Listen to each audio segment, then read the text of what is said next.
காலை நேரம். யுகன் சாப்பிட உட்கார்ந்திருந்தான். அவன் தட்டுல சோறு, காய்கறி, பருப்பு இருந்துச்சு.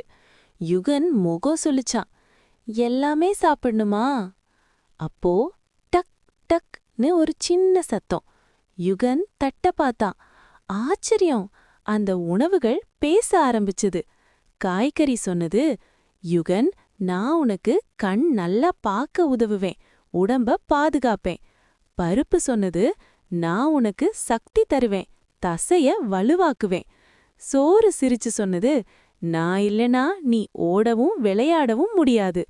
யுகன் ஆச்சரியமா கேட்டான், நீங்க எல்லாரும் சேர்ந்து வேலை செய்றீங்களா?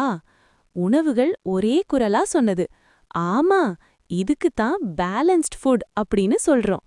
யுகன் மெதுவா எல்லாத்தையும் சாப்பிட்டான். அவன் முகத்துல சிரிப்பு வந்துச்சு. இப்போ எனக்கு சக்தியும் ஸ்மார்ட்டும் ரெண்டுமே இருக்கு. அதனால குழந்தைங்களே, உணவை வீணாக்காம முழுசா சாப்பிட்டா நம்ம உடம்பு நமக்கு நண்பனா இருக்கும். Take care.